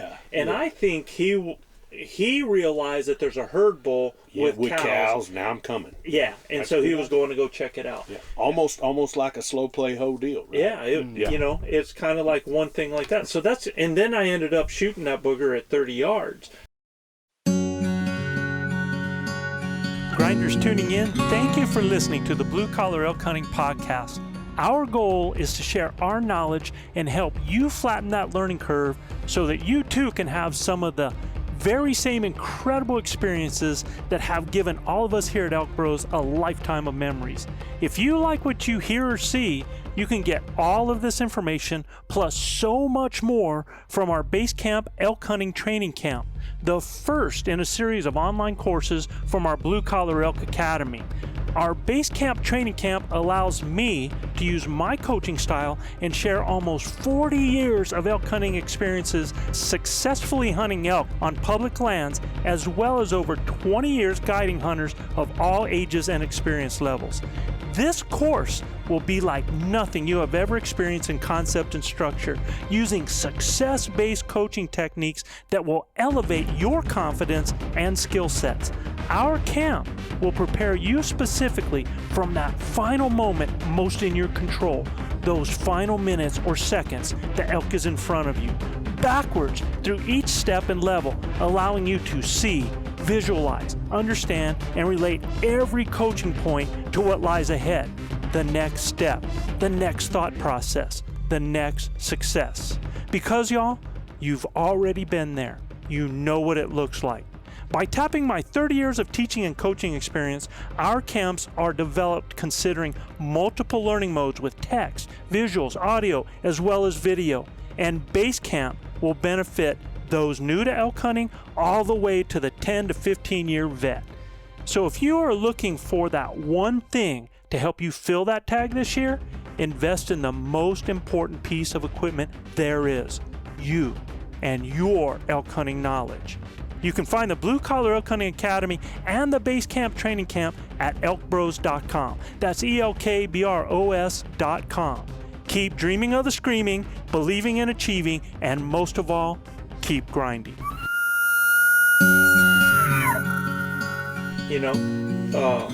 Joe gets all the close shots. Yeah. Because Joe's a good caller. Yeah. That's why. Yeah, so that's just some of those things that could happen, man. When you have a bull that's going in parallel, though, and he has no idea that you're there, and he's responding to all that conversation, I'd try moving up with him and angling towards him. I tell you one thing: if elk don't know I'm there, I'm not alerting him to where I am at. Because especially if I can sneak in there on him, I feel like I can get him in that 40-yard range. I got to close 20 more yards, and if he dawdles or stops at all, I'm gonna get him. And I don't have to say anything to alert him to my presence. An elk that doesn't know you there's a whole lot easier to take down than one that's wary, Now, and it's looking for other elk. Now, you're hunting rosies too, David. Mm-hmm. And I think with rosies, I might have tried a more aggressive act because some of those are like kind of territorial. So I might have thought about that. True, and it's denser cover sometimes. A lot denser. Yeah. And if it's thick like that, it gives you a chance to move in on them. Right. All right? Yep. Okay, Michael Scrogan. He said that he was listening to our Q&A podcast and he had a question of his own. Cattle. How do they change a hunt and what should you expect? He said, I went scouting in August last year. Elk everywhere. Elk sign everywhere. A herd of bulls nearly trampled us. Put up 4 cams and all month long we had herds on camera. 1 week before the season, it all stops. No more elk, just cattle on the cams. We had a few days and don't see anything but cattle. did they bring cattle in there, or were the cattle there already? It sounds to me like they moved cattle into the country. Yeah. Well, anytime there's something new introduced into some country, that could probably upset the apple cart with their routine. Might take a couple weeks before they come back. Or was he in a season area where they spend the summer, and then their migration takes them on out towards, the cows are migrating and the bulls are migrating, right? And they do compete for the same food. They do. They compete heavily. I was going to say, I'm not 100% sure how it affects elk, but we know that it pushes hogs and deer. Yeah. They hate it. Yeah. Well, yeah, they're fighting for the same food. I mean, elk primarily like to eat the grass. Right. They're going to save the other stuff for later on. The stick, the woody branches, so they're going to save for later when the winter comes. But they compete for that grass. We've hunted in a lot of places that's had cattle. Yes, right? We have. And you've seen elk don't like them cows. Yeah. They don't like being around them very much, especially if they were just introduced, right? I think once they get used to them, right. Everything, elk that have grown up with cows probably don't mind them, walk right through the middle of them. But, and some of those cows act as wild as some of the elk. Oh my gosh, absolutely. And we'll tip the elk off with your presence, because they're wild cows. Slow elk. Slow elk. Slow elk. Yeah, absolutely. But yeah, and I've hated it because there's been areas where I've seen them coexist, right? Yeah, right. It's not like elk are scared of cattle or cattle scared of elk. It's just that, you saw that on Carl's place, right? Absolutely. Yeah, but it's that there is a competition, man, when that happens. And what I don't like is sometimes you'll have a bull coming in and you'll spook the cattle, and the cattle will scare the elk because they go... They're the best watchdog. Yeah. For sure. We do that nilgai hunting down there on the Kennedy Ranch. The cows are your number one nemesis because they spook and all the nilgai spook. Yeah. Right. So, for sure. I will tell you this, though, Michael, that you can actually, before you go into an area, you can check with that state's Division of Wildlife and their leases for their ag and for the cattle leases. That's public information. You can find out when they're going to be in there, when they're not going to be in there, who the lease is. They even give you a lot of times you can get contact numbers and talk to some of those people. And it doesn't hurt because you can actually talk to those people that have cattle out there because they work those areas a lot and they can tell you what they're seeing with the elk as well. Absolutely. Yeah. Absolutely. So, Jason Schultz, what tips do you guys have for someone coming out there into big country? What avenues are there for me to learn more? And he's saying to learn more about the country. He said, I know they have technology these days, apps and GPSs, but they ain't no good if you don't know how to use them. I had Onyx and I still didn't leave farther than 3 miles from camp myself because I wasn't confident. Thank you kindly, guys. Let's see if I can sneak in a shout out for you guys here soon. Keep riding. Jason Schultz. Well, I think he has to rely on the new technology. Oh, practice using it. I don't know if you have a place where you can go where where you kind of know the area and feel comfortable, and then open up the app and then just kind of practice manipulating the app and walking through and then watching it and tracking your progress. Putting the tracker on as you walk around and looking at the markers. That's a good way to build the confidence in the app, right? If you don't feel strong with it, but get good with Google. Yeah, get good with Google. And I mean there are some applications out there with Mr. Livesay's way to learn how to e-scout and stuff like that. I mean, there's things out there, but I'm gonna tell you right now, you got to fix yourself before you go out there, brother. You need to subscribe to our base camp, and that will help you with all of the above, brother. So I'm not just putting some shameless plug out there. These guys sitting here at this table with me have over 100 years of elk hunting knowledge in that base camp. And so if you want to arm yourself with some knowledge of, number one, how to get in there on elk, how to call to them, and how to use some of these tools that you're talking about to get yourself in better position.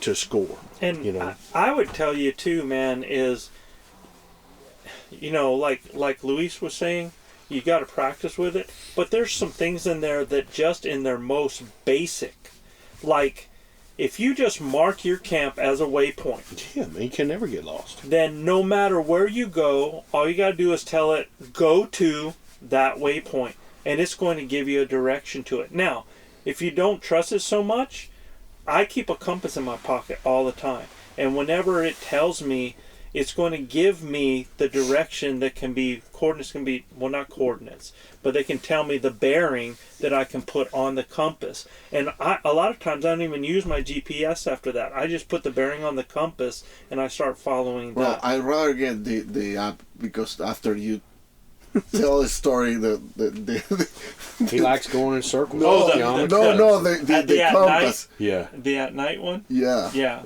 Yeah. Well, yeah. So I was wearing a red light one time with a compass, and a red light turns red white, Yeah. right? Yeah. So, and the white was red, so I was actually reading the needle on the compass Opposite. backwards. Yeah. And Going I'm away. going, and Chav's like, Joe, I think we're going the wrong way. After 1 hour. He wouldn't tell you. And I was He like, wouldn't- he no, wouldn't dude, tell look you. at the compass. Mr. Schultz, I'm gonna tell you right now, you need to learn to trust that GPS. Yes. It Yeah, does not rely on it. It everything we do, from flying an airplane to outer space to Get here. Google trucks to where you go in your vehicle, all of those things are run by satellites above us, and those satellites bounce signals off of our GPS, and they know most of you can get within 3 feet of where you want to be.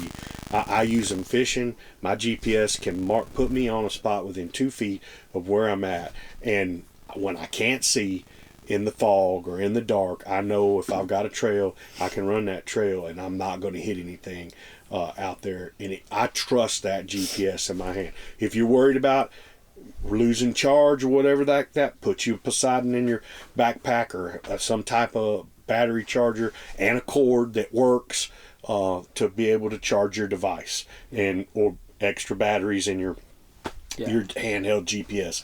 But brother, go out there and try to get lost with one of them things. You can't do it. I'm telling you. Yeah, and I think it's also a level of comfort of manipulating the app. Yeah. And thus the advice of, hey, just try it out. You know, if go to a park or something that you feel comfortable. And there's great tutorials. Set yourself waypoints. Try for fun, just going to that waypoint and track your, just play with it. Many things on YouTube as well. Tutorials on how to work apps, how to work GPSs, how to work Google, those kinds of things. So there's lots of technology and info out there if you're willing to dive into it and look. It'll be a game changer. Yeah. Because number one, that when you're limiting yourself and you're staying to trails, you're doing just that. You're limiting yourself. So you just limited your opportunities. And if you look in the show notes to this podcast, you'll see that you can go to Mark Livesey's Treeline Pursuits, his e-scouting course, and it'll teach you how to e-scout. It's extensive. You can get as much or as little from it as you want. But we have a huge discount with the ElkBros code. With ElkBros, all you gotta do, that's the promo code, ElkBros, and Big you discount. get that. Yeah, Big discount. yeah, you can get a good discount with that. So Does Mark have a podcast himself? he's been on a lot of podcasts. He doesn't have his own podcast, but yeah. Big drawing. So that's the only thing I want to tell you, man, because really, necessity is the mother of all invention. If you really want to learn about that big country, then learn to use these apps and stuff that are going to make you better and give you better confidence, right? Game changer. Yeah, game changer. So the last one that we have here is from Jamie Foster from Monroe City, Indiana. He says, my question is, what are your last minute preparations? Oh, and I'm sure Luis is the one to ask for this, man. What are you doing when you're loading up the truck and trailer to head out? we're heading out for Indiana or from Indiana, so we have a long 22-hour drive to get where we're going. So what maybe should we be doing on our drive, or maybe listening to? Would be great if you made a special podcast just to listen to on our first trip out west for these amazing animals. How many podcasts do we have, Joe, out there? So this is 155th. I was going to say, Jamie, just start at number one. Yeah. Start at number one. Let's see how many you can get through by the time you get there. There's plenty of content in the ElkBros podcast, brother, and all of it's really good. But as far as the stuff that you need to start in your last-minute preparations, man, definitely 100% have got to not forget your pillow. Let me tell you, these boys in this camp right now forgot pillows, and they had to go buy pillows. Okay, so I'm telling you right now, pillow makes it extremely more comfortable wherever you're sleeping. And you know, some of us are sleeping in our vehicles. You gotta have a pillow, man. I mean, lay your head down on. Right? I added 1 hour to my trip this time because I forgot my pillows. I had to turn around my and go blankets. back. I turned around. I was already half hour into my trip, and then I turned It's 16 degrees here. You don't have no pillows and no blankets. You're in the bind, man. Yeah. That's got to be one of your number one provisions. Water. Make sure you guys carry enough water when y'all are traveling. You never know what's going to happen.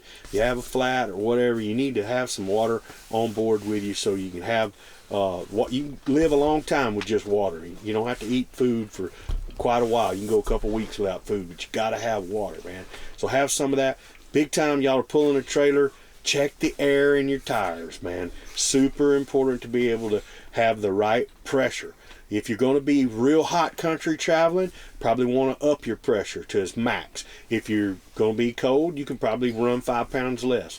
But don't underinflate your tires on your trailer, because you're going to have blowouts. Believe me, I've had many of them, right? So at the end of the day, you guys make sure your bearings are really good and greased and stuff like that. Make sure you got good trailer tire air in your trailer tires. You think anything else, Luis? Your last minute preparations, what you know, but Luis's last minute preparation is a month long. Right. I mean, make sure you got your licenses with you. Make sure you got your licenses with you. Cash. You know, if you're gonna have anything propane operated, make sure you have enough fuel sources of energy, right? So you know, propane tanks, gasoline, and or power banks. And make sure that chargers. For anything that you may need, batteries, right? So and remember those little things that are so they're like part of your routine at home. Medicines. Your medicines. Bills. Whether wipes. Yeah, I have to. Baby wipes. Things like if you wear hearing aids, you got to have the parts to that in case you have to do some replacements or anything like that. But the medication is huge, man. Yes, glasses. You get out there and you have the wrong medications or don't have them. And anything that you may need that, because you're going to be outside of your routine, meaning you're going to be eating different foods, sleeping different hours. So you may catch something on your stomach, and you may need. I already said it. Well, or you may catch a fever or something like that. That you may need medicine that is not your regular prescription, but something for some sort of an emergency is what I mean, right? Yeah. So. Yeah, because think about it, man. When Chav got sick out there in 2019, when he broke out and he had trouble breathing, we thought it was shellfish. Yeah, you had the Benadryl, that helped him a ton out there. So. It got him to where we could get him stable and get him somewhere where he could get some help. Guys, if you have any allergic reactions to bug bites or anything like that, I'm extremely allergic to my shadow. Okay, so everything that's out there, I'm allergic to. If it's dust, can't hack it. A bug bite, a big wasp sting, anything like that, man, I'm going to go into anaphylactic shock. My airways are going to close up. So I carry a rescue inhaler with me at all times, and I carry Benadryl in my backpack. So you are allergic to the dust, but not the frangelica. Exactly. Not frangelica. The other thing is I can drink it okay. The other thing is understand your routes. and understand your near cities. Yep. You know, keep in mind hospitals or anything important like that, and then also when you're traveling, you know, it's important to have emergency contact information on your phone if something happens to you and somebody catches a hold of you or something like that. Especially even in the area that you're going. Yeah. Right. Because, you know, if you're going to be in a certain area and something goes wrong, you don't want to be looking for that emergency contact. And be able to communicate and let people know where you're at. Right. Joe the Zolio has been a Yeah. huge game changer for us, being able to speak to one another, be able to speak with our loved ones, and it's got an SOS feature on it. So if you get in a bind, you push it, here come the cavalry. People and that know brings where me you're to at. another point I was wanting to mention earlier. I kind of forgot about it. Is the weather. So if you can monitor the Yes. weather Huge. of the, you know, depending And on the amount Zolio of days does that you're that. going to be there. Zolio has an option to do that too, but if you have cell phone reception, Absolutely. keep a close eye on the weather, because it can tip you off on potential issues that may come in the following days, like that Blizzard time, that hit that us. blizzard that hit us. It was, you know, They said temperatures are going to drop, but they didn't tell us we're getting 6 inches of snow. That's right. That's Oh, right. 4. But I mean, it can at least, you know, we started talking about what do we need to do. Right. We'd never done a fire on camp, and then we decided, Well, we hey, gathered firewood. this is gonna. We And went and dug a got fire pit. So now we know why we don't have a fire in elk camp. no. Because Luis tried doing a fire at hog camp, In the wind. and he left it for only 5 minutes. In the wind. And Yeah, I did. and so we had a controlled burn out here. Yeah, it's very controlled. We've had some good green grass. I just had to run for a little bit to kind of get to the edge of it and try to just like. I was sure stepping on it and calling Victor to help me out and, you know, put out. I'd like to see that jig being danced, that's for sure. This is funny. I learned a lot with the heavy arrows. They learned something with the fire. So, Jamie, one thing I was going to tell you though, man, for me is your last minute preparations are best not to have last minute preparations. So that's something that, you know, the more you have everything lined out ahead of time, so you know where it's at, where it's located, what you have, where it's going to be if you need it while you're there, all of that you do are going to give you a comfort zone and ease on your mind, so that you're not getting good sleep trying to think about what am I forgetting and blah blah blah. Try to take care of all that ahead of time. If you're having to do everything last minute, it's a bad way to feel a lot. You know, trust me, I've been there, I've done that, and luckily I've done it enough that I kind of know what should be where and what should be there. So I'll tell you, if anything, you're probably going to end up taking more than you actually need. Yes, And I always do. yeah, but I know someone. Yeah, and look, you got a 22-hour drive ahead of you, brother. For me, when I head out to elk camp, I always want to brush up on the stuff that's going to help me most, right? Which is my calling, right?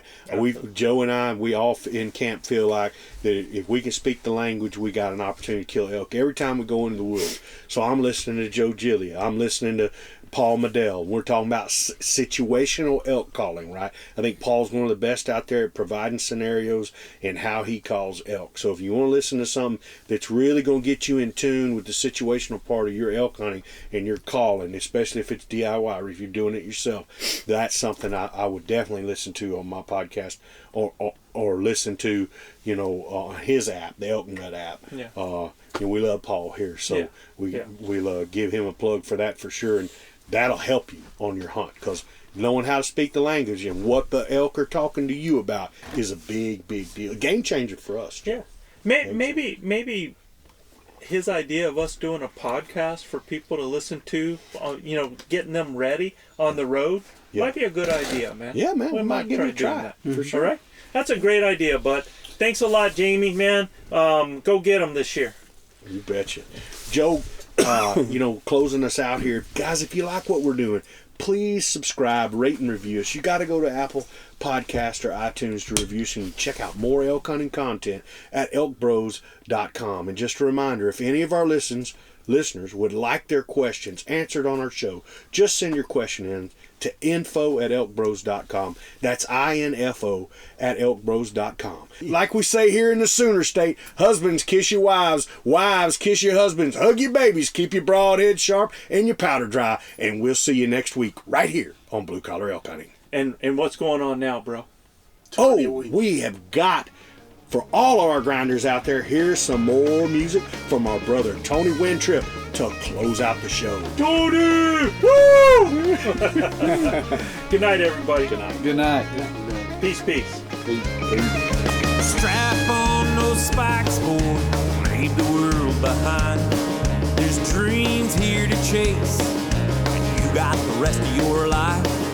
The grass is cut, the dirt is dry, and this field was made to run on. The sun now is shining, and the wind is laying down. So pick up that bat and ball, leather on the ground, and smile as big as the blue sky, 'cause this field was made to run on. This field was made to run on. This field was made to run on. You gotta leave all your excuses and troubles all behind.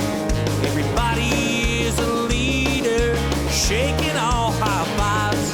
No back talk, no trash talk, play hard all the time. And most of all, you gotta bust your tail between the white lines.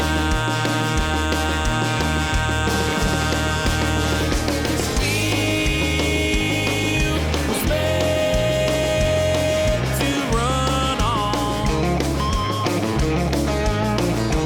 Yeah, this field was made to run on. Gotta believe in yourself and set the field on fire. The stands are full of boys and girls, they all come to admire the way you throw the fastball, or the way you're gonna rip that fender. Yeah, this field was made to run on. Yeah, this field was made to run on.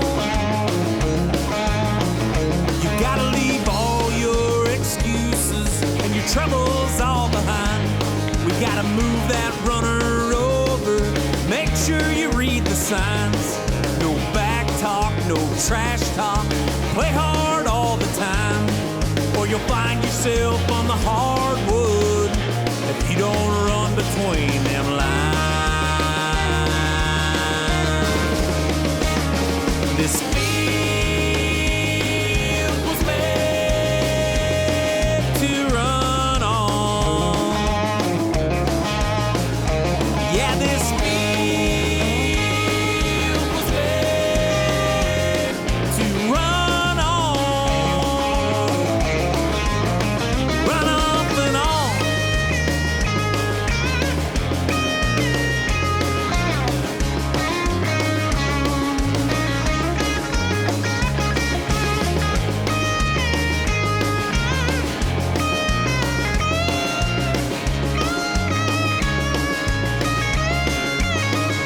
You gotta leave all your excuses and your troubles all behind.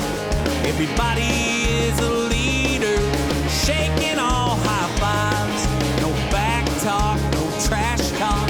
Play hard all the time, or you'll find yourself on the hardwood if you don't run between them lines.